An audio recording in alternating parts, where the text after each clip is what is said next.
Hello friends, आज हम घटना चक्र के जो दृष्टि करंट अफेयर है उसमें उत्तर प्रदेश परिदृश्य को देखेंगे। तो आइए शुरू करते हैं। पहला टॉपिक है इसमें राष्ट्रीय जलवायु सम्मेलन 2023। ये कहाँ पर हो रहा है?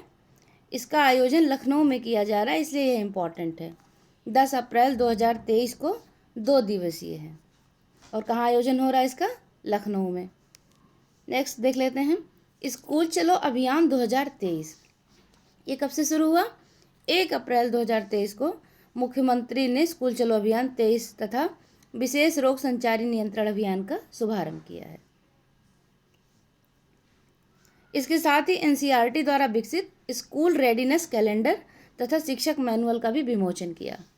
इसके अतिरिक्त मुख्यमंत्री ने मिशन शक्ति के अंतर्गत बालिकाओं को आत्मरक्षा के गुण सिखाने हेतु रानी लक्ष्मीबाई आत्मरक्षा प्रशिक्षण कार्यक्रम का शुभारंभ किया तथा आत्मरक्षा प्रशिक्षण मॉड्यूल का भी विमोचन किया है।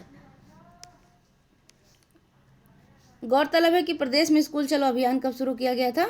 1 जुलाई 2017 से। इसका उद्देश्य क्या था? उत्तर प्रदेश बेसिक शिक्षा परिषद के अधीन संचालित कक्षा 1 से 8 तक के विद्यालयों में छात्र छात्राओं के अधिकाधिक नामांकन को प्रोत्साहित करना। नेक्स्ट देखते हैं Akhil Bharatiya police athlete cluster championship 2023। मार्च 2023 में 71वीं मतलब 71 Akhil Bharatiya police athletics cluster championship 2022-23 का आयोजन कहाँ किया गया है? लखनऊ में किया गया है। और इसमें कुल 32 टीमों ने भाग लिया है। खिलाड़ी कितने थे? 1300 से अधिक। रेशम कृषि मेला 2023 ये इम्पॉर्टेंट है। 30 मार्च 2023 को मुख्यमंत्री द्वारा कहाँ पर? गोरखपुर में इस मेले का शुभारंभ किया गया है। रेशम कृषि मेला कहाँ पर? गोरखपुर में। किस तारीख में? 30 मार्च 2023 को मुख्यमंत्री द्वारा। इस अवसर पर मुख्यमंत्री ने 11.38 करोड़ रुपए की लागत से 18 चाकी कीट पालन भवनों, 36 सामुदायिक भवनों और 9 धागाकरण मशीन शेड का लोकार्पण और शिलान्यास किया है। गोरखपुर मंडल में 60 टन रेशम उत्पादन होता है, जिसे बढ़ाकर कितना करने का लक्ष्य है? 600 टन। जिसमें याद रखिएगा कि गोरखपुर में है और इसका उत्पादन कितना बढ़ाना है? तो 60 टन से 600 टन तक ले जाना है। नेक्स्ट देखते हैं उत्तर प्रदेश में 3 प्रकार के रेशम मिलते हैं। जैसे सहतूती रेशम कहाँ पर है? गोरखपुर में। एरी रेशम कानपुर में। और टसर रेशम कहाँ पे है? आपके सोनभद्र में। वैसे टसर रेशम सबसे ज़्यादा कहाँ पाया जाता है? किस राज्य में? तो कर्नाटका में। नेक्स्ट देखते हैं वन वर्ल्ड टीबी समिति 2023।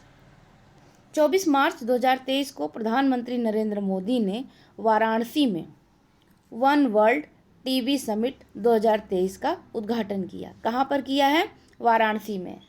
यह आयोजन विश्व क्षय रोग दिवस के अवसर पर था और इसकी थीम क्या थी? इसकी थीम थी yes we can end TB. हाँ, हम क्षय रोग समाप्त कर सकते हैं।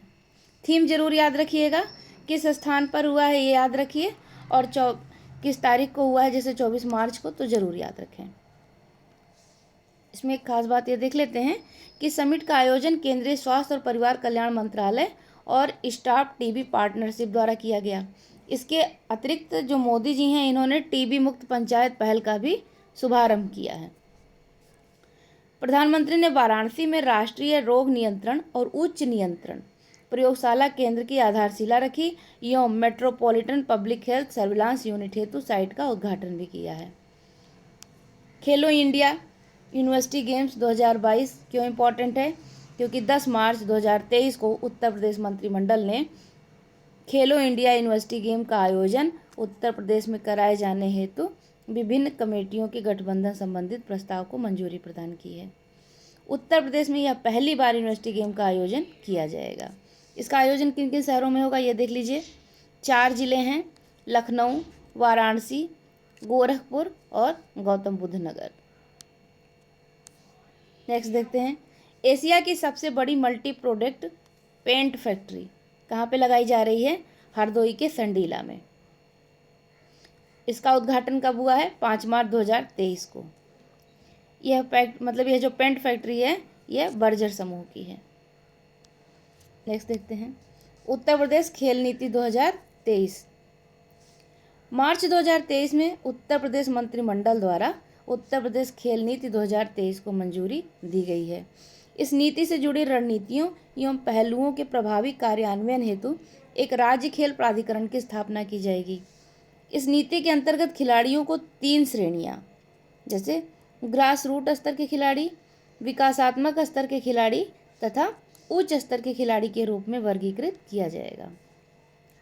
आयुष्मान योजना के तहत प्रदेश में खेल योजनाओं के सभी एथलीट, कोच, खेल विज्ञान कर्मचारी और उनके परिवारों को इस नीति के तहत 5 लाख रुपए का कैशलेस स्वास्थ्य बीमा कवर प्रदान किया जाएगा। ये अमाउंट याद रखिएगा, 5 लाख रुपए का कैशलेस स्वास्थ्य बीमा है।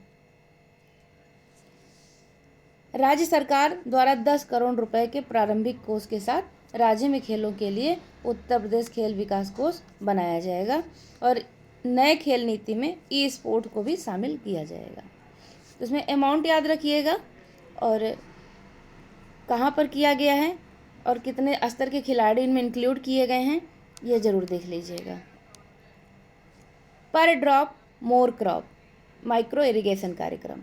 उत्तर प्रदेश मंत्रिमंडल द्वारा पर ड्रॉप मोर क्रॉप कार्यक्रम अंतर्गत ड्रिप एवं स्प्रिंकलचर सिंचाई को प्रोत्साहन हेतु 5 वर्षों की अवधि, ये अवधि जरूर ध्यान रखें, वर्ष 2022-23 से 2026 से 27 तक अतिरिक्त राज्य सहायता दिए जाने से संबंधित प्रस्ताव की मंजूरी दी गई है। पर ड्रॉप मोर क्रॉप 5 वर्षों की अवधि के लिए है, 2022-23 से 26-27 तक।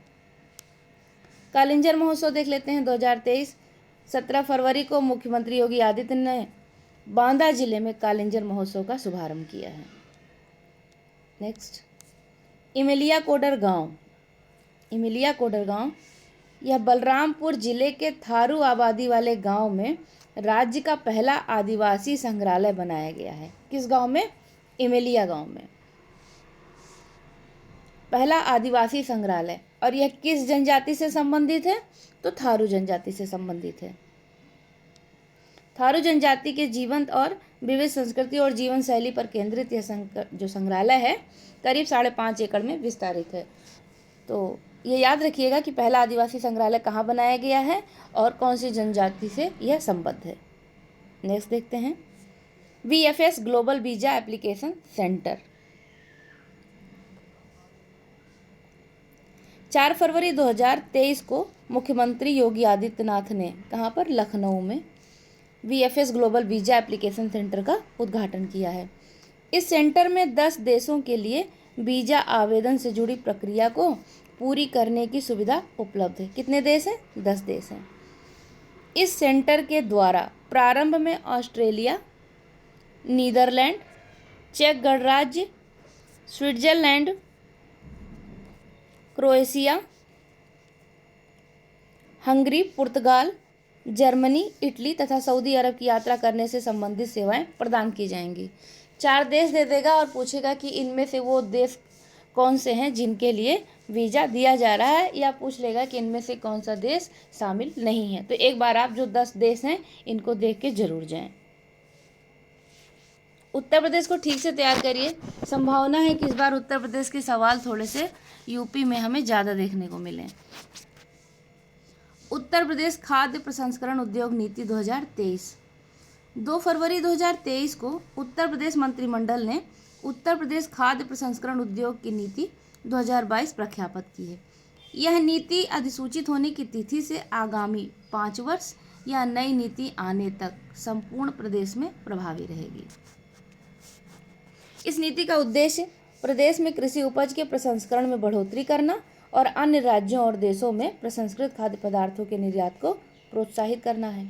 नेक्स्ट देख लेते हैं। इस नीति के तहत खाद्य प्रसंस्करण उद्योग की स्थापना के संबंध में संयंत्र, मशीनरी और तकनीकी सिविल कार्य पर किए गए व्यय का 35% पूंजीगत अनुदान दिया जाएगा। इसकी अधिकतम सीमा कितनी होगी? 5 करोड़ रुपए। नेक्स्ट देखते हैं। मुख्यमंत्री योगी आदित्यनाथ के नाम दर्ज हुआ सबसे लंबे समय तक मुख्यमंत्री रहने का रिकॉर्ड। फरवरी 2023 में मुख्यमंत्री योगी आदित्यनाथ के नाम उत्तर प्रदेश के सबसे लंबे समय तक मुख्यमंत्री रहने का रिकॉर्ड जो है वो दर्ज हो गया है। योगी जी पहले ऐसे मुख्यमंत्री हैं जो लगातार 5 वर्ष 347 दिन से इस पद पर आसीन हैं। योगी से पूर्व कांग्रेस शासन में डॉक्टर संपूर्णानंद थे जो 5 वर्ष 345 दिन तक लगातार मुख्यमंत्री थे।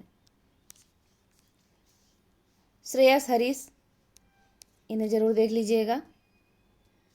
10 फरवरी 2023 को प्रधानमंत्री मोदी ने लखनऊ में आयोजित उत्तर प्रदेश वैश्विक निवेश सम्मेलन 2023 के दौरान सबसे युवा motor bike racer Shreyas Harish कौन है?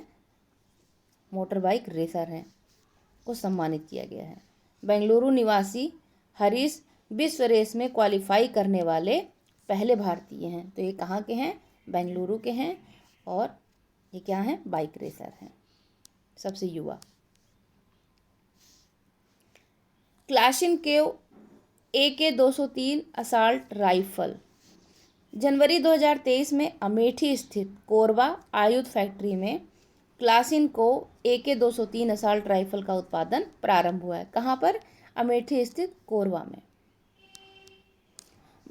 और भारत रूस संयुक्त उपक्रम के तहत Indo Russian rifle private limited company द्वारा इसका उत्पादन किया जा रहा है। तो पूछ सकता है किस देश के साथ? तो ये रूस के संयुक्त उपक्रम है।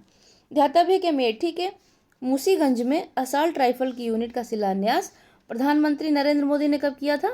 3 मार्च 2019 को किया था। नेक्स्ट देखते हैं, गणतंत्र दिवस 2023 में उत्तर प्रदेश की झांकी। 30 जनवरी 2023 को रक्षा मंत्रालय द्वारा गणतंत्र दिवस 2023 की सर्वश्रेष्ठ झांकी एवं सर्वश्रेष्ठ मार्चिंग टुकड़ियों के परिणाम घोषित किए। इस परिणाम में उत्तर प्रदेश की अयोध्या दीपोत्सव विषय पर आधारित झांकी को तीसरा स्थान मिला है। पहला स्थान किसको मिला है? उत्तराखंड को, दूसरा महाराष्ट्र और तीसरा अयोध्या दीपोत्सव यानी कि उत्तर प्रदेश को। गणतंत्र दिवस परेड 2022 में उत्तर प्रदेश की एक जिला एक उत्पाद और काशी विश्वनाथ धाम विषय पर आधारित झांकी को प्रथम स्थान मिला था। कब? 2022 के परेड में। और 2023 में तीसरा स्थान है।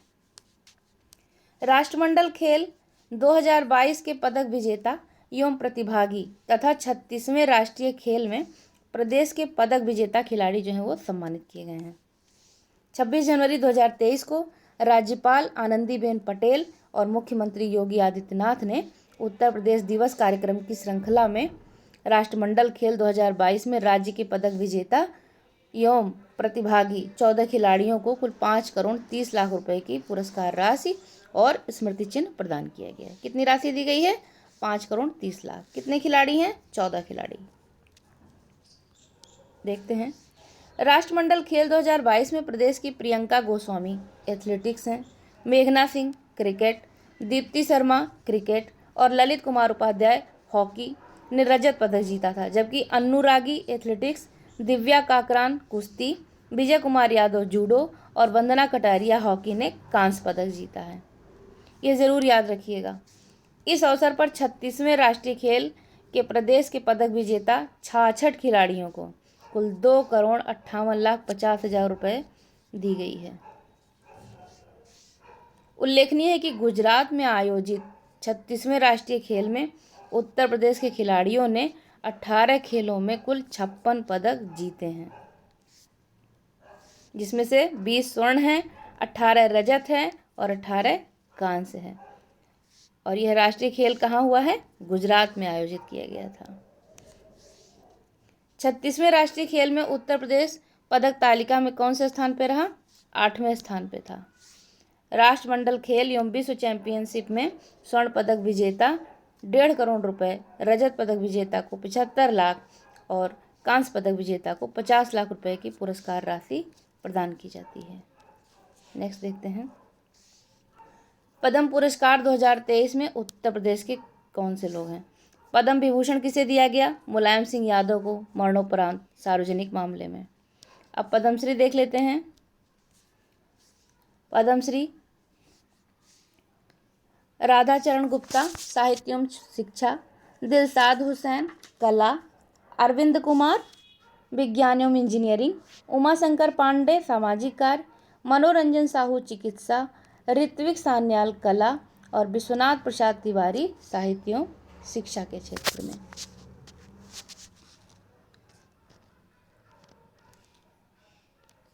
इसके बाद में फिर देखते हैं उत्तर प्रदेश मिलेट्स यानी कि कदन पुनरुद्धार कार्यक्रम। 28 जनवरी 2023 को उत्तर प्रदेश मंत्रिमंडल ने प्रदेश में मिलेट्स में जैसे ज्वार, बाजरा, कोदो, सांवा, रागी या मडुआ आदि की खेती के प्रसंस्करण और उपयोग को बढ़ावा देने हेतु राज्य सरकार द्वारा उत्तर प्रदेश मिलेट्स प्रस्ताव को मंजूरी दी गई है। अब 28 जनवरी को इस नवीन योजना को वर्ष 2023 यानी 1 जनवरी 2023 से वर्ष 2027 तक संचालित किया जाना प्रस्तावित है। इस कार्यक्रम के क्रियान्वयन हेतु 5 वर्षों की अवधि में अनुमानित आकलित व्यय लगभग 186 करोड़ रुपए है। याद रखिएगा 1 जनवरी 2023 से 2027 तक 5 वर्षों की अवधि। यह कार्यक्रम जो है वह प्रदेश के 75 जिलों में कार्यान्वित किया जाएगा। नेक्स्ट देखते हैं लक्ष्मण पुरस्कार या रानी लक्ष्मीबाई पुरस्कार 2020-21 और 21-22। 24 जनवरी 2023 को उत्तर प्रदेश दिवस समारोह के अवसर पर, उत्तर प्रदेश दिवस कब होता है? 24 जनवरी को।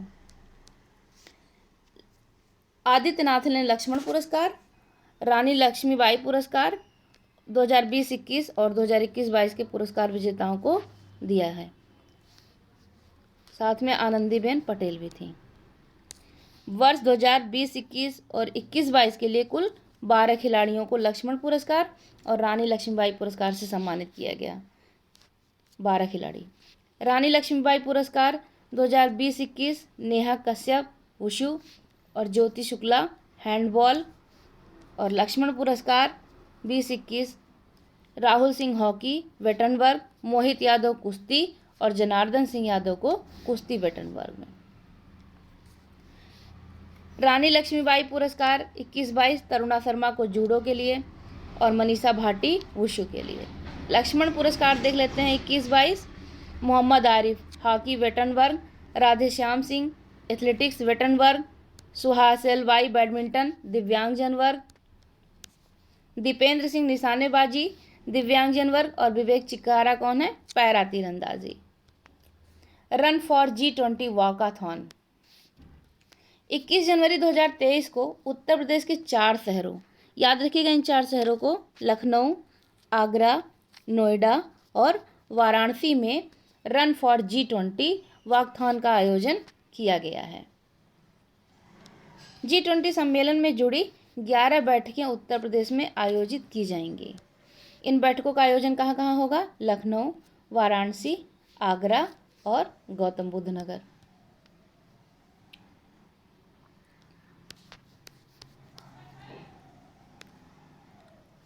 आरोहिणी पहल प्रशिक्षण कार्यक्रम जनवरी 2023 में उत्तर प्रदेश सरकार ने राज्य के सभी 746 कस्तूरबा गांधी बालिका विद्यालयों में लड़कियों की सुरक्षा के लिए आरोहिणी पहल प्रशिक्षण कार्यक्रम शुरू किया है। 746 कस्तूरबा गांधी बालिका विद्यालयों में इस अभियान का उद्देश्य लड़कियों को अपने अधिकारों के लिए आवाज़ उठाने में सक्षम बनाना है। आगे देखते हैं, ये जो आरोहिणी कार्यक्रम है ये 3 चरणों में लागू होगा। पहले चरण में शिक्षकों को प्रशिक्षण दिया जाएगा। प्रशिक्षण प्राप्त करने के पश्चात प्रत्येक कस्तूरबा गांधी स्कूल के 2 शिक्षक छात्राओं को शिक्षित करेंगे। तीसरे चरण में सामुदायिक स्तर पर अभियान संचालित किया जाएगा। तो कुल कितने चरण होंगे? 3 चरण होंगे। छठा उत्तर प्रदेश दिवस समारोह 24 जनवरी 2023 को राज्यपाल आनंदीबेन पटेल और मुख्यमंत्री योगी आदित्यनाथ ने उत्तर प्रदेश राज्य के 74वें स्थापना दिवस पर छठे उत्तर प्रदेश दिवस समारोह का लखनऊ में शुभारंभ किया है, बल्कि उद्घाटन होगा। उत्तर प्रदेश 2023 का मुख्य विषय क्या है? निवेश और रोजगार। पहली बार उत्तर प्रदेश दिवस का आयोजन 2018 में किया गया था। 24 जनवरी 1950 को तत्कालीन यूनाइटेड प्रोविंसेस का नाम बदल के क्या किया गया था? उत्तर प्रदेश कर दिया गया था। अब देखते हैं सांसद खेल महाकुंभ 2022-23। 18 जनवरी 23 को प्रधानमंत्री नरेंद्र मोदी ने वीडियो कॉन्फ्रेंसिंग के माध्यम से सांसद खेल महाकुंभ 2022-23 के दूसरे चरण का उद्घाटन किया। कब किया है? 18 जनवरी 2023 को। सांसद खेल महाकुंभ का आयोजन कहाँ से? बस्ती जिले के सांसद द्वारा 2021 से किया जा रहा है। सांसद खेल महाकुंभ का समापन कब होगा? 28 जनवरी 2023 को हुआ है। इसका पहला चरण 10 से 16 दिसंबर 2022 तक आयोजित हुआ था। इसमें और कुछ खास बात नहीं है, बस ये याद रखिएगा कि मोदी जी ने इसे कब किया है और इसका आयोजन जो है किस जिले से शुरू हुआ, तो बस्ती जिले से। Digital India awards 2022 platinum. 7 जनवरी 2023 को मुख्यमंत्री योगी आदित्यनाथ को भूतत्व एवं खनिकर्म विभाग की सचिव डॉक्टर रोशन जैकब ने डिजिटल इंडिया अवार्ड्स के तहत प्रदेश के माइन मित्रा पोर्टल को प्रदान किया गया प्लेटिनम अवार्ड सौंपा है। माइन मित्रा पोर्टल को digital initiatives for ease of doing business के अंतर्गत प्लेटिनम अवार्ड प्रदान किया गया। माइन मित्रा याद रखिएगा। नेक्स्ट है जिला जेल बुलंदशहर। ये क्यों चर्चा में, देखते हैं। उत्तर प्रदेश में स्थित इस जेल को भारतीय खाद्य सुरक्षा और मानक प्राधिकरण FSSAI द्वारा कैदियों को दिए जाने वाले भोजन की गुणवत्ता के लिए ईट राइट कैंपस टैग के साथ 5 स्टार रेटिंग दी गई है। जिला जेल बुलंदशहर को यह सम्मान पाने वाली उत्तर प्रदेश की दूसरी जेल है। इसके पहले फर्रुखाबाद जिले में स्थित फतेहगढ़ सेंट्रल जेल को 5 स्टार रेटिंग प्रदान की गई थी। 6वीं एलीट महिला राष्ट्रीय मुक्केबाजी चैंपियनशिप 2022 19 से 26 दिसंबर 2022 के मध्य तात्या टोपे स्टेडियम, कहाँ पर? भोपाल में इसका आयोजन हुआ था। उत्तर प्रदेश ने पदक तालिका में कुल 3 पदक, कांस्य 3 और अंक कितने लिए हैं? 16 प्राप्त किए हैं। और स्थान कौन सा मिला है? 9वां स्थान। सांस्कृतिक केंद्र देख लेते हैं। क्षेत्रीय सांस्कृतिक केंद्र। हाल ही में भारत सरकार ने प्रयागराज, पटियाला, नागपुर, उदयपुर, कोलकाता, दीमापुर और तंजावुर में क्षेत्रीय सांस्कृतिक केंद्र स्थापित किए हैं। यह इम्पोर्टेंट है, इसको देख लीजिएगा। सानिया मिर्जा हाल ही में भारतीय वायुसेना में फाइटर पायलट बनने हेतु चुनी जाने वाली देश की पहली मुस्लिम महिला बनी है और ये कहाँ की रहने वाली है? मिर्ज़ापुर जिले की हैं। ये इम्पॉर्टेंट क्वेश्चन है। उत्तर प्रदेश स्थानीय निकाय चुनाव में OBC के आरक्षण हेतु आयोग कितने सदस्य होंगे? उसमें 5 सदस्य। सेवानिवृत्त न्यायाधीश न्यायमूर्ति राम अवतार सिंह इस आयोग की अध्यक्षता करेंगे। याद रखिएगा, राम अवतार सिंह। आयोग के अन्य सदस्यों को देख लीजिए। चोप सिंह वर्मा पूर्व IAS हैं, महेंद्र कुमार पूर्व IAS हैं, संतोष कुमार विश्वकर्मा पूर्व अपर विधि परामर्शी हैं, ब्रजेश कुमार सोनी पूर्व अपर विधि परामर्शी एवं अपर जिला जज हैं और इस आयोग का कार्यकाल कितना है? 6 माह है। तो इसके अध्यक्ष को जरूर याद रखिएगा, इनका कार्यकाल याद रखिए और जो 4 सदस्य हैं बाकी उनको भी देख लीजिएगा। सुश्रुत अस्पताल प्रबंधन सूचना प्रणाली 26 दिसंबर 2022 को उत्तर प्रदेश के उप मुख्यमंत्री जो हैं ब्रजेश पाठक और चिकित्सा राज्य मंत्री मयंकेश्वर शरण सिंह द्वारा इसका शुभारंभ किया गया है। सुश्रुत अस्पताल प्रबंधन सूचना प्रणाली यह पहला राज्य चिकित्सा शिक्षा विभाग द्वारा centre for development of advance computing यानी कि CDAC के सहयोग से शुरू किया गया है। इसके माध्यम से रोगी पंजीकरण, प्रवेश, डिस्चार्ज, एम्बुलेंस, भोजन, दवाएं, विवरण और डॉक्टरों की उपलब्धता जैसी सुविधाएं ऑनलाइन उपलब्ध होंगी। भारतीय ऐतिहासिक अभिलेख समिति का 63वां सत्र 18-19 दिसंबर 2022 को उत्तर प्रदेश राज्य अभिलेखागार कहाँ पर? लखनऊ में आयोजित हुआ है। भारतीय ऐतिहासिक अभिलेख समिति की स्थापना कब हुई थी? वर्ष 1919 में अभिलेखों के प्रबंधन और ऐतिहासिक अनुसंधान के लिए उनके उपयोग से जुड़े हुए मुद्दों पर भारत सरकार को सलाह देने के लिए की गई थी। उत्तर प्रदेश वेयर हाउसिंग एवं लॉजिस्टिक्स नीति 2022। दिसंबर 2022 में उत्तर प्रदेश मंत्रिमंडल ने Uttar Pradesh where housing and logistics नीति 2022 को मंजूरी प्रदान की है और इस नीति की जो प्रभावी अवधि है वो कितनी है, 5 वर्ष है। इस नीति की अधिसूचना जारी होने पर Uttar Pradesh where housing and logistics नीति जो 2018 है वो निरस्त हो जाएगी। वर्ष 2022 की नीति का उद्देश्य सुदृढ़ परिवहन अवस्थापना नेटवर्क का सृजन करना, विद्यमान वेयर हाउसिंग एंड लॉजिस्टिक्स बुनियादी ढांचा का उन्नयन एवं सुधार करना, लॉजिस्टिक्स सुविधाओं की स्थापना में निजी निवेश को आकर्षित करना तथा स्मार्ट लॉजिस्ट कार्य प्रणालियों की स्थापना करना है। ये सारे पॉइंट्स आप मेंस में लिख सकते हैं। एक जिला एक खेल। दिसंबर 22 में उत्तर प्रदेश में खेल को बढ़ावा देने हेतु एक जिला एक खेल योजना शुरू की गई है।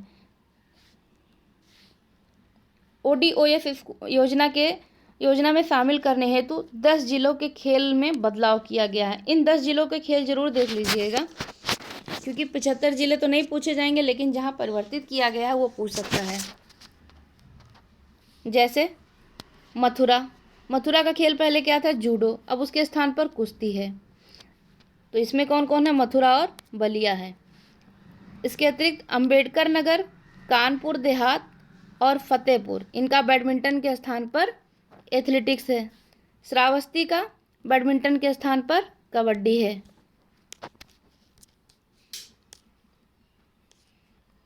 झांसी, गोंडा और लखीमपुर खीरी, इनका क्या है, बैडमिंटन के स्थान पर हॉकी है।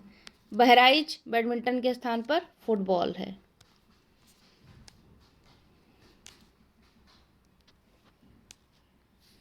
खेलों से संबंधित जिले चाहें तो देख लें, हालांकि इतने जिले हैं शायद ना पूछे, लेकिन फिर भी एक बार देख लीजिए। कुश्ती वाराणसी, गोरखपुर, चंदौली, बागपत, आजमगढ़, देवरिया और महाराजगंज। एथलेटिक्स मैनपुरी, फिरोजाबाद, जौनपुर, भदोही, संबलपुर, सीतापुर, कासगंज, उन्नाव, अयोध्या, कौशाम्बी, एटा, अमेठी, रामपुर, सिद्धार्थनगर, संत कबीर नगर, चित्रकूट, बस्ती, हमीरपुर, हापुड़, मेरठ, गाजीपुर, शामली, बलिया और मुजफ्फरनगर, यहाँ पर एथलेटिक्स है। देखिए, प्रतापगढ़, मऊ, बरेली, लखनऊ, रायबरेली, हरदोई, फरुखाबाद, मुरादाबाद, बलरामपुर, इटावा और गाजियाबाद में हॉकी। टेबल टेनिस कहाँ खेला जाएगा, आगरा और कानपुर में। बैडमिंटन अलीगढ़ और गौतम बुद्ध नगर। वेट लिफ्टिंग मिर्ज़ापुर और बिजनौर। बॉक्सिंग में बुलंदशहर और कुशीनगर। तीरंदाजी में सोनभद्र और ललितपुर। फुटबॉल हाथरस। तैराकी पीलीभीत। शूटिंग बांदा। कबड्डी कन्नौज और लॉन टेनिस प्रयागराज। इसमें सब नहीं पूछा जाएगा, फिर कह रहे हैं जिनके खेल परिवर्तित किए गए हैं उन जिलों को जरूर देख लीजिएगा। अगला टॉपिक है 3 हवाई अड्डों के लिए डिजी यात्रा का शुभारंभ किया गया है। केंद्रीय नागरिक उड्डयन मंत्री ज्योतिरादित्य सिंधिया द्वारा इंदिरा गांधी अंतर्राष्ट्रीय हवाई अड्डा नई दिल्ली से इसका शुभारंभ किया गया है 1 दिसंबर 2022 को। इन 3 हवाई अड्डों में नई दिल्ली, वाराणसी और बेंगलुरु हवाई अड्डा शामिल है। ये इंपॉर्टेंट क्यों हो जाता है, क्योंकि वाराणसी उत्तर प्रदेश का इसमें शामिल है।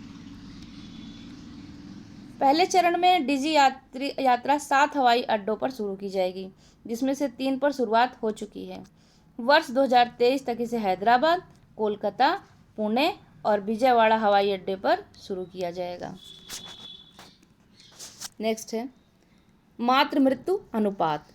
30 नवंबर 2022 को केंद्रीय स्वास्थ्य एवं परिवार कल्याण मंत्रालय द्वारा जारी आंकड़ों के अनुसार देश में मातृ मृत्यु अनुपात में गिरावट दर्ज की गई है। उत्तर प्रदेश को एम्पावर्ड एक्शन ग्रुप यानी कि EAG में शामिल किया गया है। उत्तर प्रदेश मातृ मृत्यु अनुपात तथा मातृ मृत्यु दर के आंकड़े देख लेते हैं। 18 से 20 मातृ मृत्यु अनुपात कितना है, 167 167, और मातृ मृत्यु दर कितनी है? 14.3। 41वां रामायण मेला। 27 नवंबर 22 को मुख्यमंत्री योगी आदित्यनाथ ने अयोध्या में 41वें रामायण मेले का शुभारंभ किया था। कौन सा था ये? 41वां था। इस मेले का समापन कब हुआ? 30 नवंबर 2022 को। उत्तर प्रदेश सरकार और रामायण मेला समिति के सहयोग से प्रतिवर्ष इस मेले का आयोजन किया जाता है। इसकी शुरुआत कब हुई थी ये देख लीजिए। 1982 में तत्कालीन मुख्यमंत्री श्रीपति मिश्र ने किया था। प्रयागराज, आगरा और गाजियाबाद में पुलिस कमिश्नर आयुक्त प्रणाली लागू हो गई। कब से? 25 नवंबर 2022 से। उत्तर प्रदेश के ये 3 नए जिले हैं, प्रयागराज, गाजियाबाद और आगरा। तत्पश्चात रमेश शर्मा को प्रयागराज का, प्रीतिंदर सिंह को आगरा तथा अजय कुमार मिश्रा को गाजियाबाद का पुलिस कमिश्नर नियुक्त किया गया है। इसके अतिरिक्त आगरा, गाजियाबाद एवं प्रयागराज की नगरीय जनसंख्या 10 लाख से अधिक होने के दृष्टिगत मंत्रिपरिषद ने इन तीनों जनपदों को महानगर क्षेत्र घोषित किए जाने विषयक अधिसूचना को स्वीकृत किया है। याद रखिएगा, इन तीनों जो महाजनपद हैं, इन्हें महानगर क्षेत्र घोषित किए जाने की सूचना का प्रस्ताव जो है स्वीकृत कर दिया गया है। उत्तर प्रदेश में पुलिस कमिश्नर प्रणाली वर्तमान में 7 जिलों में है। कौन कौन से हैं 7 जिले? लखनऊ, गौतम बुद्ध नगर, कानपुर, वाराणसी और अभी हाल फिलहाल में गाजियाबाद, आगरा और प्रयागराज। कुल कितने हो गए? 7 जिले। मुख्यमंत्री बुनकर सौर ऊर्जा योजना। 25 नवंबर 2022 को उत्तर प्रदेश मंत्रिमंडल द्वारा इस योजना को संचालित किए जाने से संबंधित प्रस्ताव को मंजूरी प्रदान की गई और यह योजना लागू होने की तिथि से 5 वर्ष तक के लिए कार्यान्वित की जाएगी। योजना के क्रियान्वयन हेतु यूपी नेडा को कार्यदायी संस्था नामित किया गया है। योजना अंतर्गत सरकार सामान्य पावरलूम बुनकरों को सोलर प्लांट की कुल लागत का 50% तक शासकीय अनुदान प्रदान करेगी। कितने परसेंट? 50% तक, ये याद रखिएगा। अनुसूचित जाति जनजाति के पावरलूम बुनकरों को सोलर प्लांट की कुल लागत का 75% शासकीय अनुदान प्रदान किया जाएगा। 75%। योजना अंतर्गत कम से कम 10% महिला बुनकरों को सम्मानित किया जाएगा। इसको स्टेटमेंट के रूप में सवाल दे सकता है, इसलिए इसे ठीक से देख के जाइए, यह इंपॉर्टेंट पॉइंट है। UNESCO India Africa hackathon. 22 नवंबर 2022 को मुख्यमंत्री योगी आदित्यनाथ ने यूनेस्को अफ्रीका इंडिया हैकथॉन के पहले संस्करण का शुभारंभ किया। 22 नवंबर को पहला संस्करण। इसका आयोजन 25 नवंबर 2022 तक गौतम बुद्ध विश्वविद्यालय, ग्रेटर नोएडा में किया गया। यह एक वार्षिक 36 घंटे का कार्यक्रम है जो छात्रों, शिक्षकों, अध्यापकों और भारत के अनुसंधान समुदायों और अफ्रीकी साझेदार को एक मंच पर लाता है। काशी तमिल संगमम। 17 नवंबर 22 से 16 दिसंबर 22 तक यह कार्यक्रम काशी तमिल संगमम का आयोजन कहाँ हुआ? वाराणसी में। इसका उद्घाटन किसने किया था? 19 नवंबर 2022 को प्रधानमंत्री मोदी ने किया। कार्यक्रम के दौरान प्रधानमंत्री नरेंद्र मोदी ने पुस्तक जो तिरुकुरल है का 13 भाषाओं में इसके अनुवाद के साथ विमोचन किया। यानी कि तिरुकुरल का अनुवाद कितनी भाषाओं में किया गया है? 13 भाषाओं में। इसका आयोजन शिक्षा मंत्रालय द्वारा अन्य मंत्रालयों यथा जैसे संस्कृति, कपड़ा, रेलवे, पर्यटन, खाद्य प्रसंस्करण, सूचना और प्रसारण आदि तथा उत्तर प्रदेश सरकार के सहयोग से किया गया। यह उतना महत्वपूर्ण नहीं है, लेकिन ये जो पुस्तक है जिसको 13 भाषा में अनुवाद किया गया है, इसे ज़रूर याद रखें और मोदी जी ने इसका उद्घाटन कब किया है ये ज़रूर याद रखें। नेक्स्ट है, इसी में एक पॉइंट है कि IIT मद्रास और बनारस हिंदू विश्वविद्यालय इस कार्यक्रम के लिए कार्यान्वयन एजेंसी नामित थे। ये ध्यान रखिएगा, IIT मद्रास और बनारस हिंदू विश्वविद्यालय। 10 दिसंबर 2022 को रेल मंत्री अश्विनी वैष्णव द्वारा काशी तमिल संगम के आयोजन को यादगार बनाने हेतु काशी तमिल संगमम एक्सप्रेस नामक एक नई ट्रेन सेवा की घोषणा की गई है। नेक्स्ट है पीएम गति शक्ति मल्टी मॉडल जलमार्ग शिखर सम्मेलन 2022। ये कहाँ पर हुआ है? वाराणसी में हुआ है 11-12 नवंबर के मध्य। इस सम्मेलन का आयोजन भारतीय अंतर्देशीय जलमार्ग प्राधिकरण, पत्तन, पोत परिवहन और जलमार्ग मंत्रालय द्वारा किया गया। सम्मेलन के दौरान मुख्यमंत्री योगी आदित्यनाथ ने inland waterway authority of India के फैसिलिटेशन सेंटर की वेबसाइट लॉन्च की है। क्यूएस एशिया यूनिवर्सिटी रैंकिंग 2023 8 नवंबर 2022 को इस रैंकिंग के 15वें संस्करण को जारी किया गया। उत्तर प्रदेश स्थित आईआईटी कानपुर ने इस रैंकिंग में शीर्ष 100 में स्थान प्राप्त किया है। ये इंपॉर्टेंट है।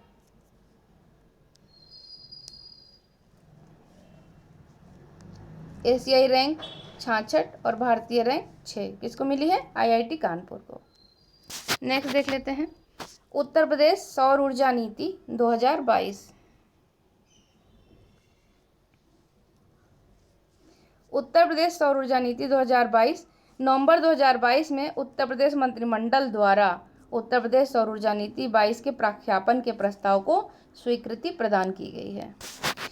यह नीति जारी होने की तिथि से 5 वर्ष की अवधि अथवा राज्य सरकार द्वारा नीति अधिसूचित करने की अवधि से जो भी पूर्व हो तक लागू रहेगी। इस नीति के क्रियान्वयन हेतु उत्तर प्रदेश नवीन एवं नवीकरणीय ऊर्जा विकास एजेंसी को नोडल एजेंसी नामित किया गया है। इस नीति के अंतर्गत सौर ऊर्जा संयंत्र या सौर परियोजनाओं की स्थापना हेतु सरकारी उपक्रमों को ₹1 प्रति एकड़ प्रति वर्ष की दर से ग्राम पंचायत व राजस्व की भूमि दी जाएगी। इस नीति के तहत उत्तर प्रदेश में आगामी 5 वर्षों यानी कि 2026-27 तक में सौर परियोजनाओं से 22,000 मेगावाट विद्युत उत्पादन का लक्ष्य रखा गया है। ये 22,000 मेगावाट जरूर याद रखिएगा, बहुत इंपॉर्टेंट है। नेक्स्ट है इसमें सौर पार्क की स्थापना से मतलब जो सौर पार्क है उसकी स्थापना से करीब 14,000 मेगावाट और सोलर रूफटॉप क्षेत्र से 4,500 मेगावाट, सोलर रूफटॉप गैर आवासीय संस्थान से 1,500 मेगावाट तथा पीएम कुसुम योजना घटक C1 और C2 से 2,000 मेगावाट विद्युत उत्पादन का लक्ष्य शामिल है। ये भी पॉइंट्स आप मेंस में लिख सकते हैं। उत्तर प्रदेश मंत्रिमंडल ने निजी आवासों पर नेट मीटरिंग व्यवस्था के साथ ग्रिड संयोजित सिस्टम की स्थापना पर केंद्रीय वित्तीय सहायता के अतिरिक्त राज्य सरकार की तरफ से ₹1,500 प्रति किलोवाट, अधिकतम ₹30,000 प्रति उपभोक्ता के राज्य अनुदान की अनुमान्यता को भी स्वीकृति प्रदान की है। इस नीति के तहत ये इम्पॉर्टेंट है, इस नीति के तहत अयोध्या शहर को मॉडल सौर सिटी के रूप में विकसित करने के अलावा प्रदेश के 16 नगर निगमों तथा नोएडा को भी सोलर सिटी के रूप में विकसित किया जाएगा। अभी किसके लिए है? अयोध्या शहर। इसके अतिरिक्त 16 नगर निगम और नोएडा। ये इम्पॉर्टेंट है, इसको 3 स्टार देंगे।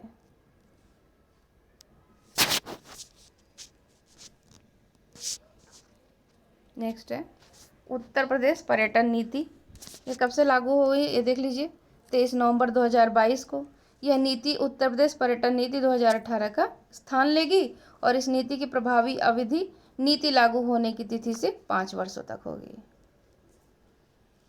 इसमें देख लेते हैं, इस नीति के तहत नए पर्यटन गंतव्यों जैसे Ramayan circuit, Krishna Braj circuit, Buddhist circuit, wildlife एवं eco tourism circuit, Bundelkhand circuit, Mahabharat circuit, Shaktipeeth circuit, आध्यात्मिक circuit, Sufi Kabir circuit, Jain circuit, craft circuit और स्वतंत्रता संग्राम सर्किट का विकास किया जाएगा। उत्तर प्रदेश सूचना प्रौद्योगिकी एवं सूचना प्रौद्योगिकी जनित सेवा नीति 2022। नवंबर 2022 में उत्तर प्रदेश मंत्रिमंडल ने उत्तर प्रदेश सूचना प्रौद्योगिकी और सूचना प्रौद्योगिकी जनित सेवा नीति 2022 को मंजूरी प्रदान की है।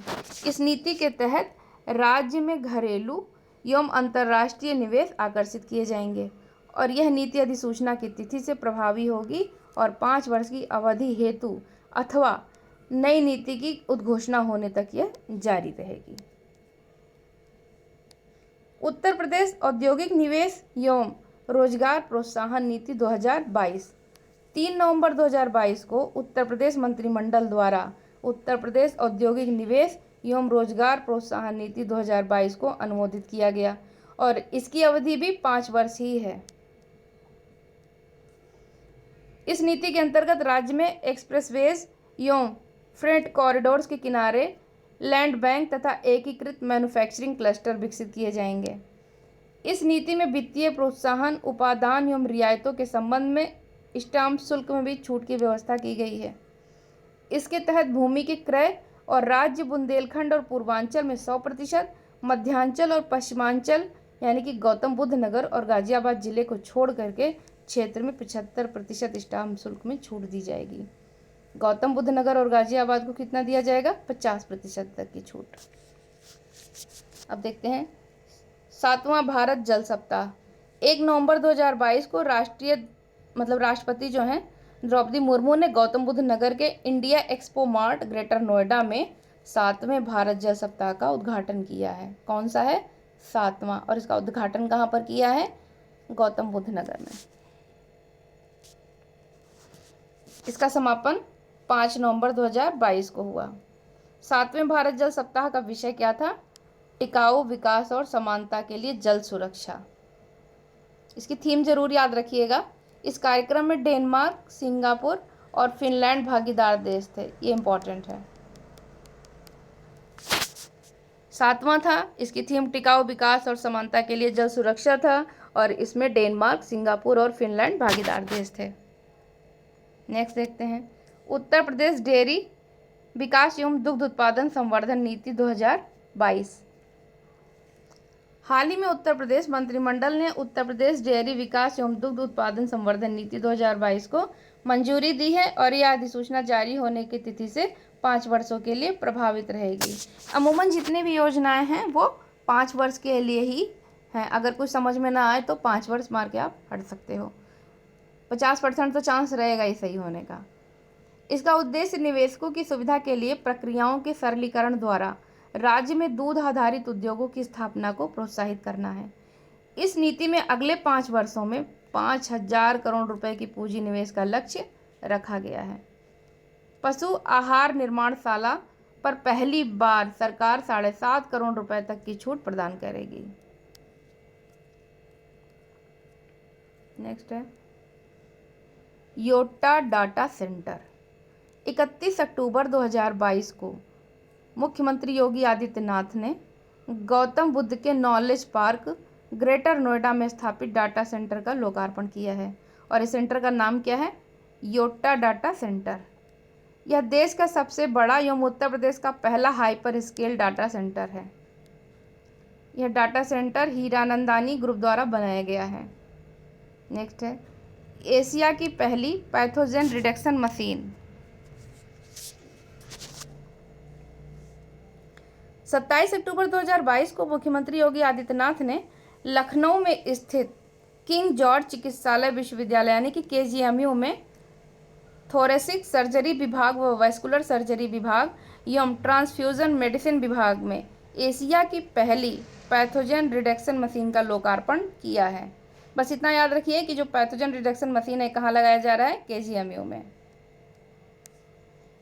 इस मशीन से प्लेटलेट्स और प्लाज्मा में प्रारंभिक दौर में हुए किसी भी प्रकार के संक्रमण को समाप्त किया जा सकता है, जो अंग प्रत्यारोपण अथवा कमजोर इम्यूनिटी वाले मरीजों के लिए बहुत लाभदायी साबित होगी। नेक्स्ट है दीपोत्सव 2022 सष्टम। 23 अक्टूबर 22 को प्रधानमंत्री नरेंद्र मोदी ने राम की पैड़ी अयोध्या में दीपोत्सव 2022 के अवसर पर दीप प्रज्वलित किया। इसके अतिरिक्त प्रधानमंत्री ने भगवान श्री राम के प्रतीक स्वरूप का राज्याभिषेक भी किया। इस दीपोत्सव में 15.76 लाख द्वीप प्रज्वलित कर एक नया विश्व रिकॉर्ड बनाया गया है।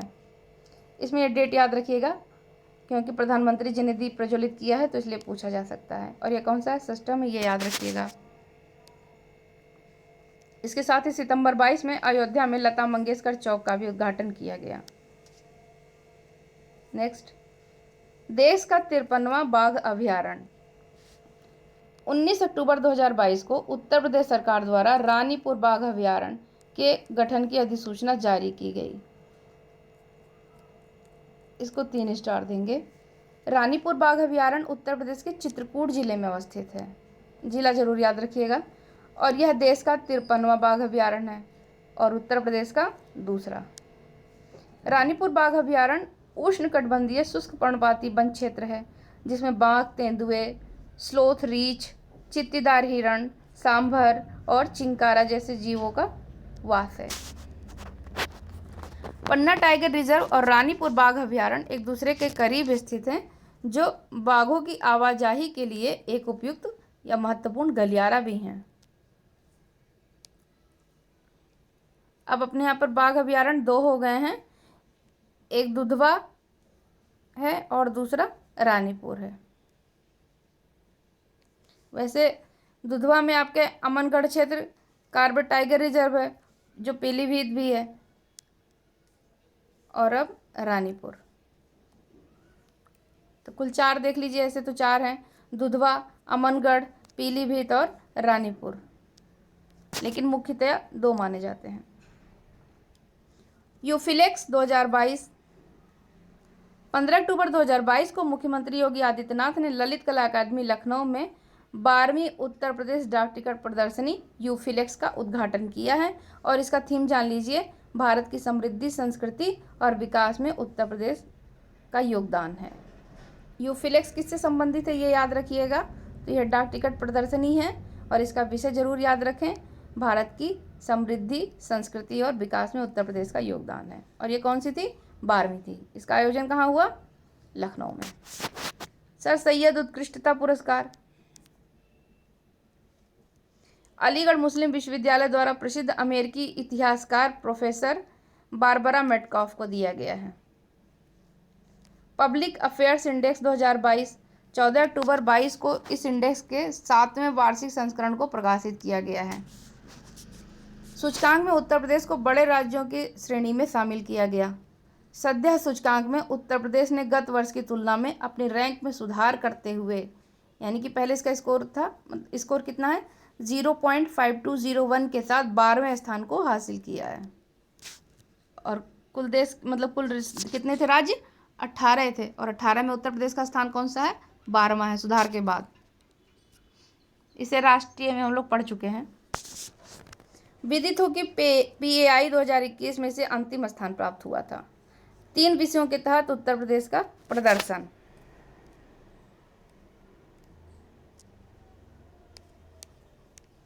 आर्थिक न्याय, राजनीतिक न्याय और सामाजिक न्याय। नेक्स्ट है लीड्स 2022। लीड्स 2022। 13 अक्टूबर 2022 को केंद्रीय वाणिज्य एवं उद्योग मंत्रालय ने लीड्स 2022 सर्वेक्षण रिपोर्ट के 4थे संस्करण को जारी किया है। सर्वेक्षण में उत्तर प्रदेश को स्थलरुद्र राज्य में वर्गीकृत किया गया। इसके साथ ही उत्तर प्रदेश को अचीवर्स ग्रेड में संबद्ध किया गया है। समूहबद्ध या संबद्ध की बात है। एक चीज़ ध्यान रखिए कि जब एग्ज़ाम नज़दीक हो तो जितना ज़रूरी ये होता है कि क्या पढ़ा जाए, उससे ज़्यादा ज़रूरी यह जानना होता है कि हमें क्या नहीं पढ़ना है। तो इस पर भी आप ध्यान रखें, पेपर अवश्य लगाएं, उससे आपको अंदाज़ा मिलता है कि सवाल किन किन क्षेत्रों से पूछा जाता है। इससे आप अतिरिक्त भार से बच जाते हो। उत्तर प्रदेश इलेक्ट्रिक वाहन नीति 2022। 13 अक्टूबर 2022 को उत्तर प्रदेश राज्य मंत्रिमंडल ने नई इलेक्ट्रिक वाहन विनिर्माण एवं गतिशीलता नीति 2022 को मंजूरी प्रदान की है। इसका उद्देश्य उत्तर प्रदेश को इलेक्ट्रिक वाहनों को अपनाने में देश के अग्रणी राज्य के रूप में स्थापित किया गया है। यह नीति अधिसूचना की तिथि से अगले 5 वर्षों के लिए प्रभावी है। यह नीति त्रिआयामी प्रोत्साहन व्यवस्था प्रदान करती है, जिसमें निर्माता, उपभोक्ता एवं बैटरी से संबंधित सुविधाएं प्रदान करने वाली सेवा प्रदाता कंपनी जो है वो शामिल हैं। ये सारे मुद्दे आप मेंस में लिख पाओगे, क्योंकि पीटी में इसकी बहुत उपयोगिता नहीं रह जाएगी, या बहुत कुछ होगा तो हो सकता है स्टेटमेंट के रूप में कुछ सवाल बन जाए, अन्यथा नहीं। अधिसूचना की तिथि से पहले 3 वर्षों के दौरान उत्तर प्रदेश में खरीदे गए एवं पंजीकृत सभी श्रेणियों के इलेक्ट्रॉनिक वाहनों पर 100% रोड टैक्स एवं पंजीकरण शुल्क से छूट प्रदान की जाएगी। जैसे ये पॉइंट इंपॉर्टेंट है। दूसरा देख लेते हैं कि उत्तर प्रदेश में निर्मित किसी भी इलेक्ट्रिक वाहन की खरीद एवं पंजीकरण पर रोड टैक्स एवं पंजीकरण शुल्क में 100% की छूट चौथे एवं पांचवें वर्ष भी जारी रहेगी। यह नीति पहले 2 लाख दोपहिया, पहले 50,000 तिपहिया और पहले 25,000 चौपहिया इलेक्ट्रिक वाहनों की खरीद पर सब्सिडी प्रावधान करती है। इसके तहत प्रति दोपहिया इलेक्ट्रिक वाहन की खरीद पर फैक्ट्री लागत को 15%, जो अधिकतम 5,000 रुपये हो सकता है, सब्सिडी प्रदान की जाएगी और प्रति तिपहिया इलेक्ट्रिक वाहन की खरीद पर अधिकतम 12,000 रुपये की छूट दी जाएगी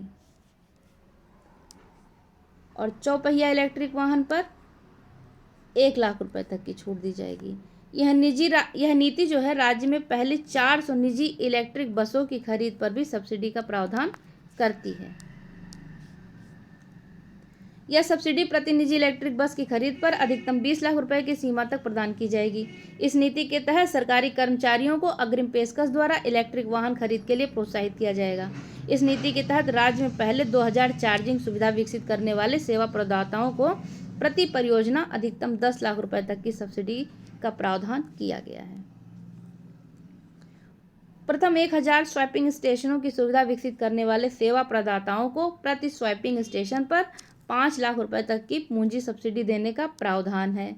प्रथम 5 मेगा इलेक्ट्रिक व्हीकल परियोजनाओं तथा प्रथम 5 मेगा बैटरी परियोजनाओं को उनके अहर स्थिर पूंजी निवेश यानी कि एलिजिबल फिक्स्ड कैपिटल इन्वेस्टमेंट के 20% की दर से सब्सिडी प्रदान की जाएगी, जो प्रति परियोजना अधिकतम 500 करोड़ रुपए की होगी। इसको पढ़ तो दिया है, लेकिन जो उत्तर प्रदेश इलेक्ट्रिक वाहन नीति है यह मुख्य परीक्षा के लिए अधिक महत्वपूर्ण है। नेक्स्ट देख लेते हैं उत्तर प्रदेश वस्त्र एवं परिधान नीति 2022। 13 अक्टूबर 2022 को उत्तर प्रदेश सरकार ने उत्तर प्रदेश वस्त्र एवं परिधान नीति को मंजूरी प्रदान की। यह नीति अधिसूचना जारी होने की तिथि से अगले 5 वर्षों के लिए प्रभावी रहेगी। इसका उद्देश्य देख लेते हैं। राज्य में वैश्विक स्तर पर परिधान निर्माण केंद्र के रूप में स्थापित करना राज्य को, और कपड़ा उद्योग से संबंधित सभी प्रकार की इकाइयों जैसे हथकरघा, पावरलूम, कताई, बुनाई, प्रसंस्करण और परिधान का सतत विकास करना है। इस नीति के तहत वस्त्र और परिधान इकाइयों को प्लांट और मशीनरी के खरीद पर किए गए निवेश पर 25% पूंजीगत सब्सिडी प्रदान की जाएगी और पूंजीगत सब्सिडी की अधिकतम सीमा कितनी होगी? 100 करोड़ रुपए प्रति यूनिट। नेक्स्ट है उत्तर प्रदेश राज्य जैव ऊर्जा नीति 2022। सितंबर 2022 में उत्तर प्रदेश मंत्रिमंडल ने उत्तर प्रदेश राज्य जैव ऊर्जा नीति 2022 को स्वीकृति प्रदान की और इस नीति की अवधि भी 5 वर्ष होगी और इस नीति के तहत कंप्रेस्ड बायोगैस उत्पादन पर 75 लाख रुपए प्रति टन की दर से अधिकतम 20 करोड़ रुपए तक सब्सिडी दी जाएगी। नेक्स्ट देख लेते हैं मर्यादा मूर्ति व स्टैचू ऑफ डिग्निटी। 12 अक्टूबर 2022 को मुख्यमंत्री योगी आदित्यनाथ ने अयोध्या में श्री यदुगिरी यतिराज मठ में, याद रखिएगा कौन सा मठ है? यदुगिरी यतिराज। वहाँ पर स्वामी रामानुजाचार्य की प्रतिमा स्टैचू ऑफ डिग्निटी या मर्यादा मूर्ति का अनावरण किया है।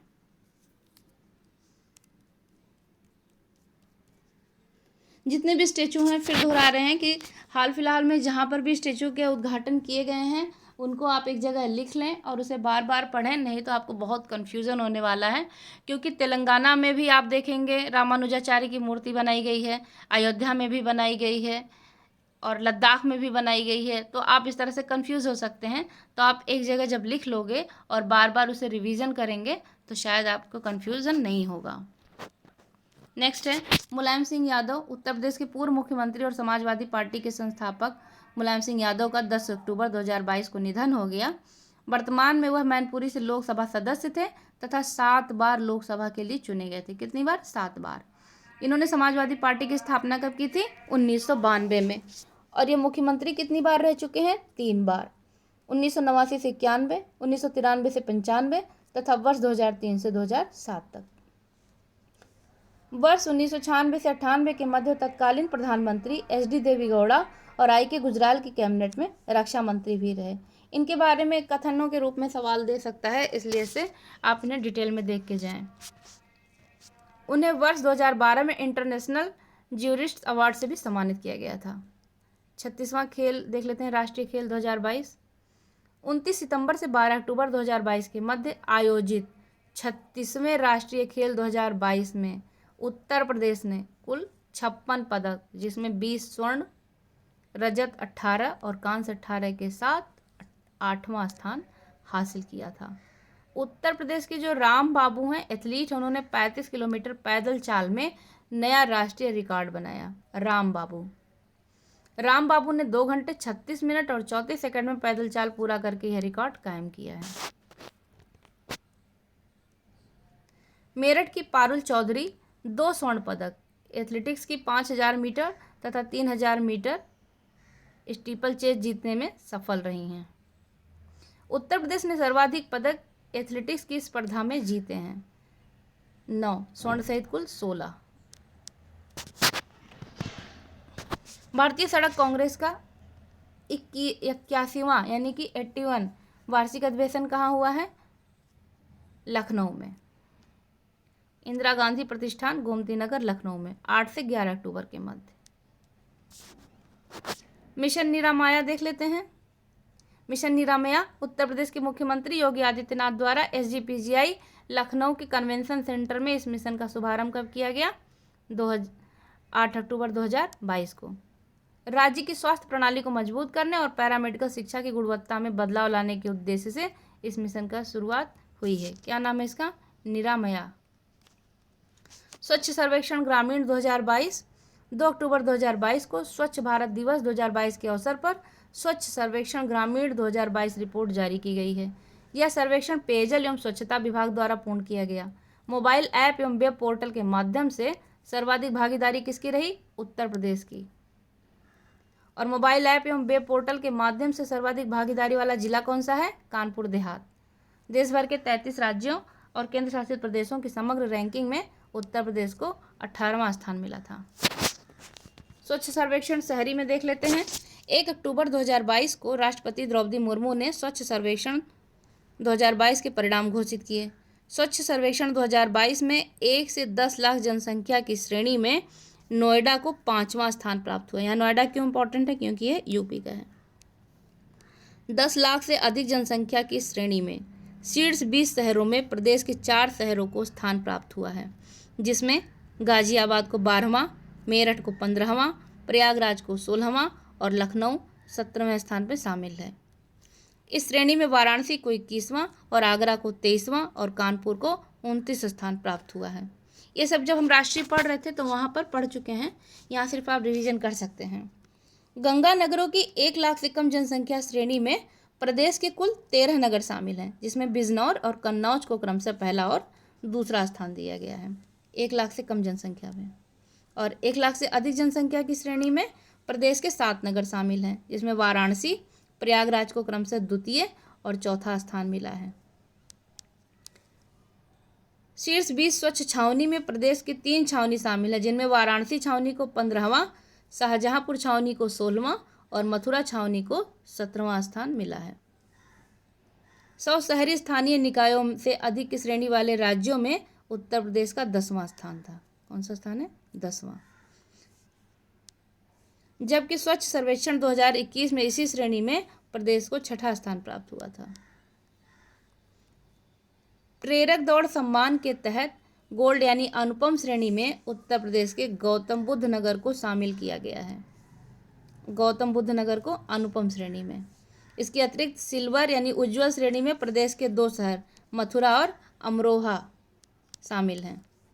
कचरा मुक्त शहरों की रेटिंग प्रोटोकॉल के तहत गाजियाबाद और लखनऊ को 3 स्टार शहरों के रूप में प्रमाणित किया गया है। और सबसे ज़्यादा स्टार किसे दिया गया है? इंदौर को दिया गया था।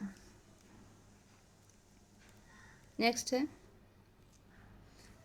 जबकि मेरठ और सहारनपुर को एक स्टार प्रमाण पत्र दिया गया है। भारत पर्यटन सांख्यिकी 2022 27 सितंबर 2022 को विश्व पर्यटन दिवस के अवसर पर भारत के उपराष्ट्रपति जगदीप धनखड़ ने भारत पर्यटन सांख्यिकी 2022 नामक रिपोर्ट जारी की है। इस रिपोर्ट के अनुसार घरेलू पर्यटकों के लिए वर्ष 2021 में 5 सर्वाधिक पसंदीदा स्थलों में उत्तर प्रदेश का ताजमहल और आगरा का किला शामिल है। विदेशी पर्यटकों के लिए 5 सर्वाधिक पसंदीदा पर्यटक स्थलों में उत्तर प्रदेश में स्थित ताजमहल और आगरा का किला शामिल है। वर्ष 2021 में उत्तर प्रदेश में 4.24% विदेशी पर्यटक आए और 2021 में उत्तर प्रदेश में 16.19% घरेलू पर्यटकों का आगमन हुआ है। राज्य परिवर्तन आयोग 27 सितंबर 22 को उत्तर प्रदेश मंत्रिमंडल ने राज्य योजना आयोग का पुनर्गठन करते हुए इसके स्थान पर नवीन संस्था राज्य परिवर्तन आयोग के सृजन के प्रस्ताव को स्वीकृति प्रदान की है। मुख्यमंत्री राज्य परिवर्तन आयोग के अध्यक्ष होंगे, ये इंपॉर्टेंट है। यह आयोग थिंक टैंक के रूप में कार्य करेगा और विभिन्न विभागों के विशेषज्ञों के साथ विचार विमर्श करने के बाद नीतियों का निर्माण करेगा। उल्लेखनीय है कि उत्तर प्रदेश में राज्य योजना आयोग की स्थापना कब की गई थी? 24 अगस्त 1972 को की गई थी, ये भी याद रखिएगा। उत्तर प्रदेश सूक्ष्म लघु एवं मध्यम उद्यम प्रोत्साहन नीति 2022 27 सितंबर 22 को उत्तर प्रदेश मंत्रिमंडल द्वारा उत्तर प्रदेश सूक्ष्म लघु एवं मध्यम उद्यम प्रोत्साहन नीति 22 को मंजूरी प्रदान की गई है। नई नीति अंतर्गत स्थापित होने वाले नए सूक्ष्म एवं लघु एवं मध्यम उद्यमों को पूंजीगत सब्सिडी के रूप में 10% से 25% तक की सब्सिडी उपलब्ध कराई जाएगी। ये इंपॉर्टेंट है, 10 से 25%। बुंदेलखंड एवं पूर्वांचल क्षेत्रों में सूक्ष्म लघु एवं मध्यम इकाइयों हेतु सब्सिडी की सीमा कितनी है? 25%, 20% और 15%। मध्यांचल और पश्चिमांचल में सब्सिडी की सीमा 20%, 15% और 10% होगी। अनुसूचित जाति जनजाति और महिला उद्यमियों को 2% अधिक सब्सिडी उपलब्ध कराई जाएगी।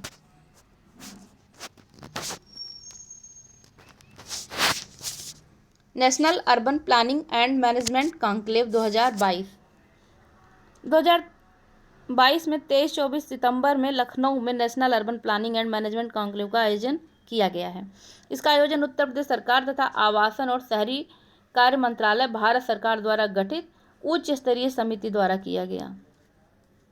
दंड प्रक्रिया संहिता उत्तर प्रदेश संशोधन विधेयक 2022 22 सितंबर 2022 को उत्तर प्रदेश विधानसभा द्वारा महिलाओं के खिलाफ हो रहे अपराधों पर अंकुश लगाने हेतु CRPC अर्थात दंड प्रक्रिया संहिता विधेयक 2022 पारित किया गया है। विधेयक में किए गए प्रावधान के तहत अब बलात्कार के आरोपियों की जमानत नहीं होगी। इसके तहत न केवल बलात्कार अपितु यौन अपराध, बदसलूकी और यौन अपशब्द के मामले में भी अग्रिम जमानत नहीं मिल सकेगी। नमूना पंजीकरण प्रणाली सांख्यिकी रिपोर्ट 2020 SRS रिपोर्ट भी कहते हैं इसे ना। 22 सितंबर 2022 को रजिस्ट्रार जनरल ऑफ इंडिया द्वारा नमूना पंजीकरण प्रणाली सांख्यिकी रिपोर्ट जारी की गई है।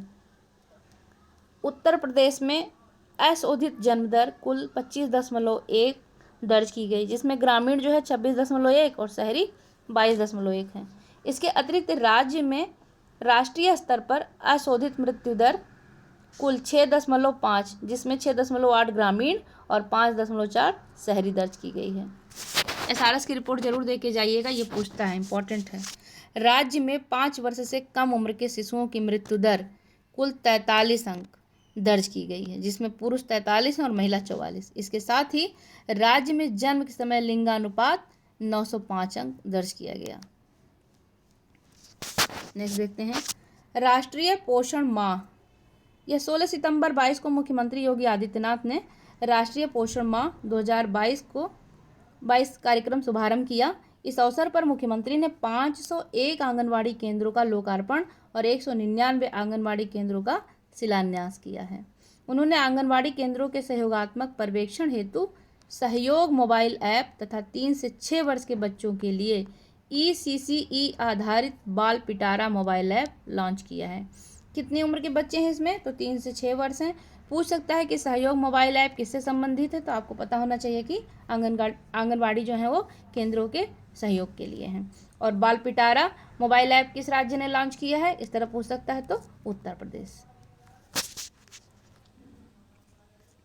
नेक्स्ट देखते हैं, इसमें एक बात और भी है कि मुख्यमंत्री ने आकांक्षात्मक जिलों में 6 वर्ष तक की आयु के बच्चों के लिए दूरभाष पर गतिविधियों पर आधारित सीखने सिखाने की प्रणाली दुलार कार्यक्रम की शुरुआत की है। ये पीटी के लिए भी इम्पोर्टेंट है और मेंस में भी आप इसे लिख सकते हो। उत्तर प्रदेश का पहला तैरता सोलर संयंत्र, ये इम्पोर्टेंट है। 15 सितंबर 2022 को औरैया जिले के दिबियापुर में एनटीपीसी द्वारा स्थापित, किसके द्वारा? एनटीपीसी द्वारा स्थापित 20 मेगावाट के तैरते सोलर संयंत्र में बिजली उत्पादन शुरू हुआ है। कहाँ पर? औरैया जिले में। इसमें एनटीपीसी औरैया संयंत्र की कुल क्षमता बढ़ाकर 704 मेगावाट हो गई। आईडीएफ वर्ल्ड डेयरी समिट 12 से 15 सितंबर 2022 तक गौतम बुद्ध नगर जिले में स्थित एक्सपो मार्ट में आईडीएफ वर्ल्ड डेयरी समिट 2022 का आयोजन हुआ। इसका उद्घाटन नरेंद्र मोदी ने किया। भारत में 48 वर्ष बाद यह समिट आयोजित हुई है। IDF world dairy summit 2022 dairy for nutrition and livelihood के विषय पर केंद्रित थी। इस पे 3 स्टार लगाइए, ये बहुत ही इम्पोर्टेंट है। 75वीं सीनियर नेशनल एक्वेटिक्स चैंपियनशिप 2022 6 से 10 सितंबर गुवाहाटी असम में इसका आयोजन किया गया और उत्तर प्रदेश से पदक तालिका में कुल 4 पदक, जिसमें 1 स्वर्ण, 1 रजत और 2 कांस्य पदक जीत करके 9वां स्थान हासिल किया है। चुनार लॉजिस्टिक पार्क 5 सितंबर 2022 को केंद्रीय मंत्री अनुप्रिया पटेल ने चुनार मिर्जापुर में इस लॉजिस्टिक्स पार्क की आधारशिला रखी है। इस परियोजना के तहत प्रारंभ में लगभग 400 कंटेनरों की सुविधा विकसित की जाएगी और सामान के भंडारण और संचालन के लिए 2000 वर्ग मीटर के गोदाम बनाए जाएंगे।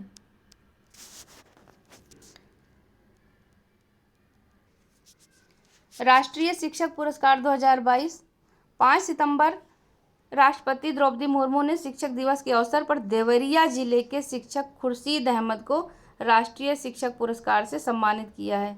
याद रखिएगा 5 सितंबर को चूंकि शिक्षक दिवस होता है और इसे द्रौपदी मुर्मू जी ने दिया है तो यह और इम्पोर्टेंट हो जाता है। तो कहाँ के हैं? देवरिया के खुर्शीद अहमद हैं। इस वर्ष देश भर में 46 शिक्षक को राष्ट्रीय शिक्षक पुरस्कार के लिए चुना गया था, जिनमें उत्तर प्रदेश से मात्र 1 शिक्षक शामिल थे। 2 स्टार इसको देते हैं। नेक्स्ट देखते हैं, भारत भूषण अग्रवाल पुरस्कार 2022 अगस्त 22 में रजा फाउंडेशन ने प्रयागराज के लेखक सौम्य मालवीय को भारत भूषण अग्रवाल पुरस्कार प्रदान किया है।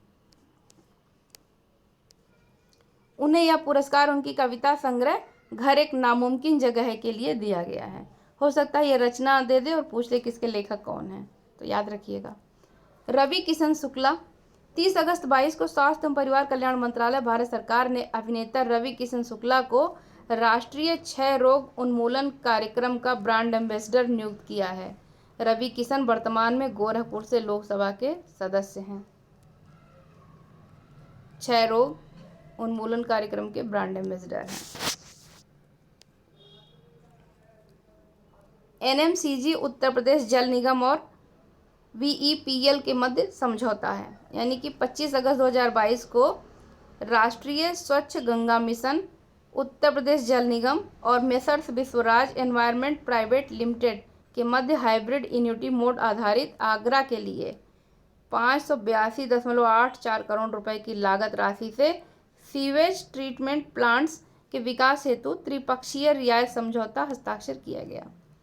उत्तर प्रदेश रक्षा एवं एरोस्पेस इकाई एवं रोजगार प्रोत्साहन नीति जो 2018 में यथा संशोधन किया गया। देख लेते हैं। 16 अगस्त 22 को उत्तर प्रदेश मंत्रिमंडल द्वारा संशोधन से संबंधित यह प्रस्ताव जो है अनुमोदित है।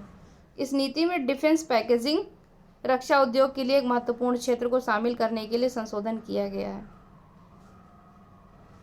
यह शायद ही परीक्षा में पूछे। उत्तर प्रदेश इको टूरिज्म विकास बोर्ड 16 अगस्त 22 को उत्तर प्रदेश मंत्रिमंडल द्वारा इस बोर्ड का गठन और विनियम अनुमोदित। इस बोर्ड का मुख्यालय कहाँ होगा? लखनऊ में। और इसके अध्यक्ष कौन होंगे? मुख्यमंत्री। इसे देख लीजिएगा, इसका अध्यक्ष इंपॉर्टेंट है। कुकरेल नाइट सफारी पार्क 16 अगस्त 22 को उत्तर प्रदेश मंत्रिमंडल द्वारा लखनऊ जिले में स्थित कुकरेल वन क्षेत्र में नाइट सफारी पार्क की स्थापना से संबंधित प्रस्ताव को मंजूरी दी गई है। 2027.4 हेक्टेयर क्षेत्र में विस्तारित कुकरेल वन क्षेत्र 350 एकड़ में नाइट सफारी की स्थापना की जाएगी और 150 एकड़ में यहाँ प्राणी उद्यान बनाया जाएगा।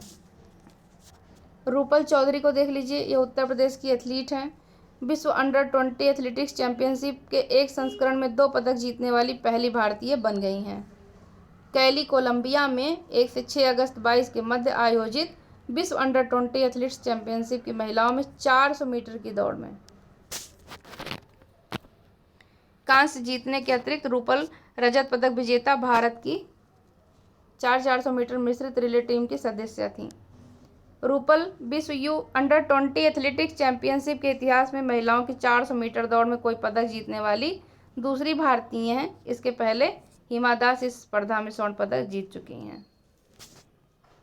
Indo Israel centre of excellence 8 अगस्त 22 को केंद्रीय और किसान कल्याण मंत्रालय द्वारा उत्तर प्रदेश के माधोपुर चंदौली में Indo Israel centre of excellence for vegetable का शिलान्यास किया गया है। ये इम्पोर्टेंट है। कहाँ पर? चंदौली में। फ्लिपकार्ट वाराणसी जिला प्रशासन के मध्य समझौता 7 अगस्त 22 को दोनों के मध्य समझौता ज्ञापन हस्ताक्षरित।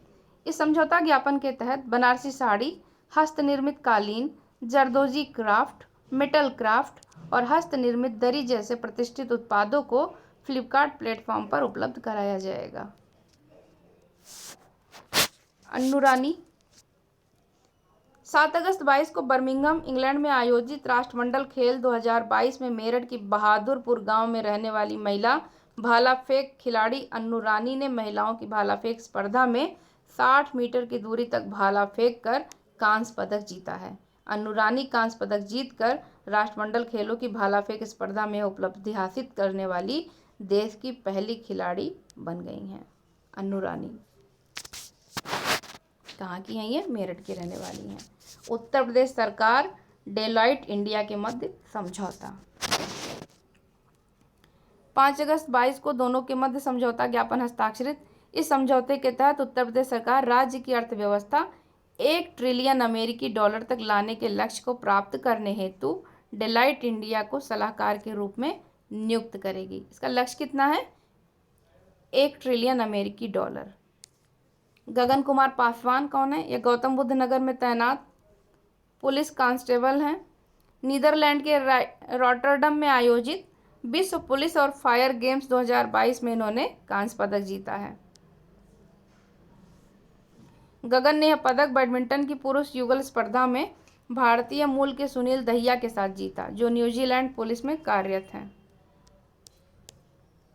भारत नवाचार सूचकांक 2021 21 जुलाई 2022 को इस सूचकांक के 3य संस्करण को नीति आयोग द्वारा जारी किया गया।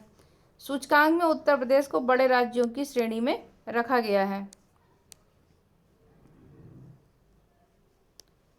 उत्तर प्रदेश की जो स्थिति है उसमें इनेबलर संदर्भ में 11वीं रैंक है और प्रदर्शन संदर्भ के घटक में 5वीं रैंक है और समग्र में 7वीं रैंक है।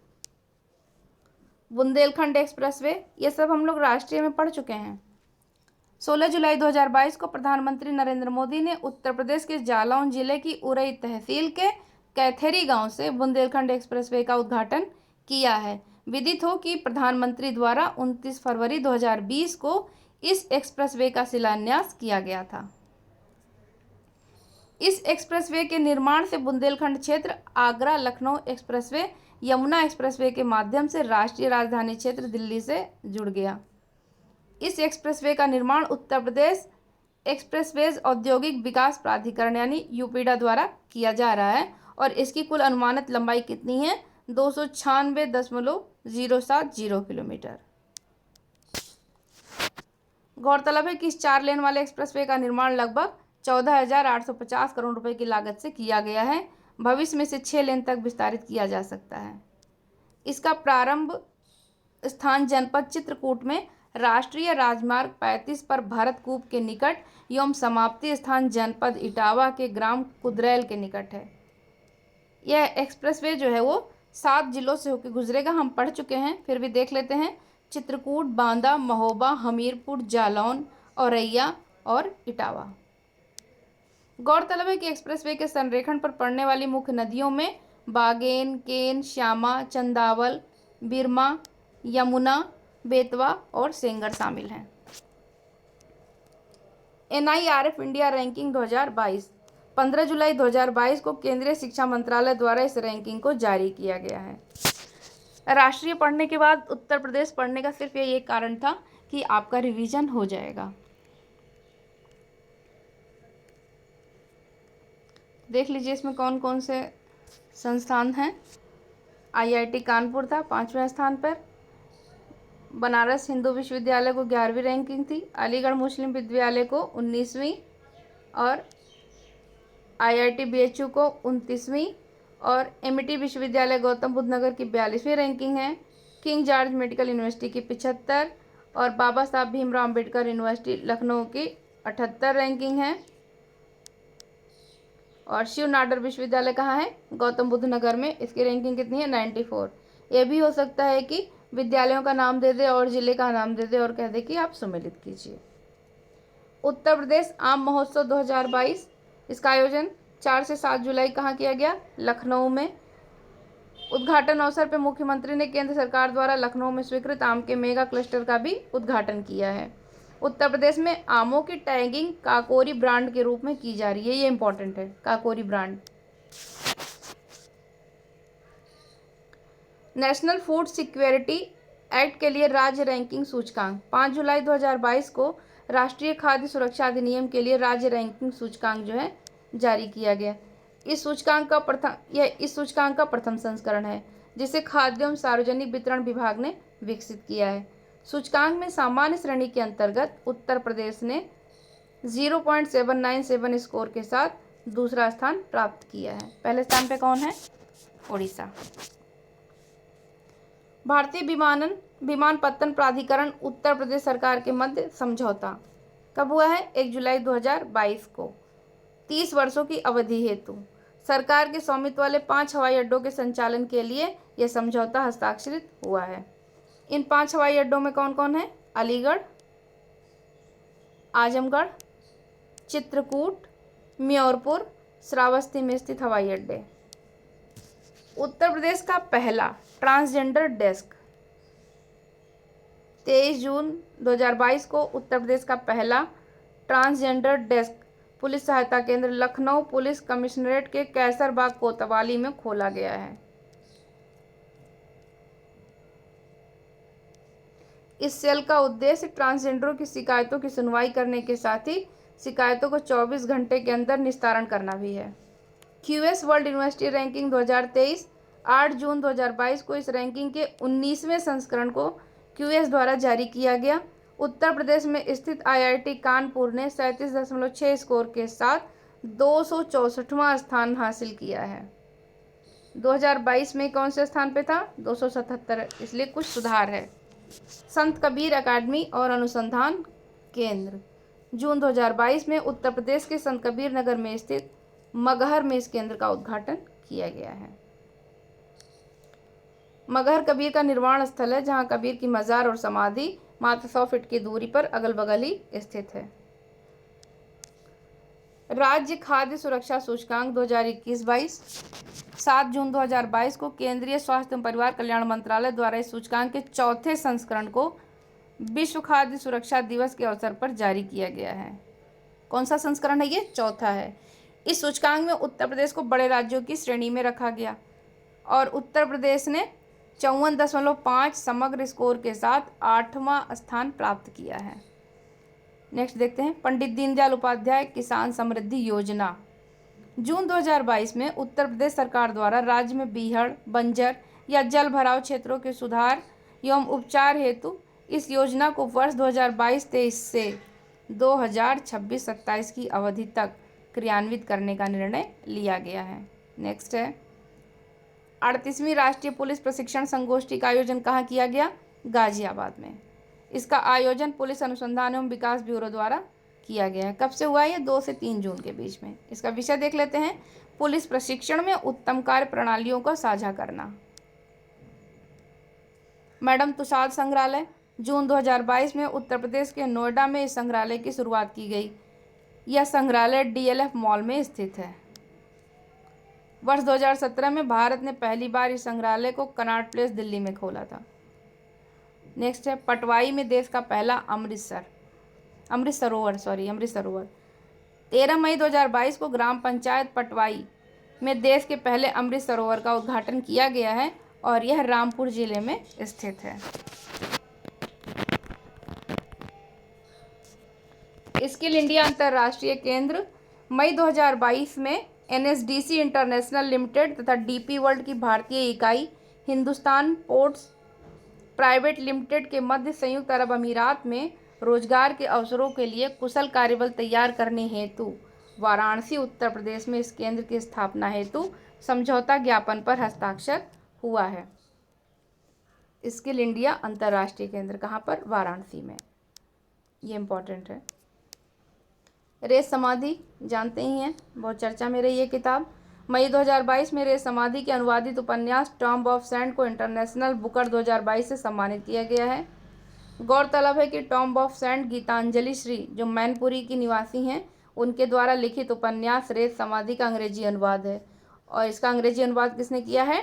डेजी रॉकवेल ने किया है। उत्तर प्रदेश स्पेशल जो है दृष्टि का यहीं पर समाप्त होता है और राष्ट्रीय के बाद तुरंत उत्तर प्रदेश बनाने का उद्देश्य यही था कि आप लोगों का रिवीजन अच्छे से हो जाए। तो पढ़ते रहिए। Thank you so much.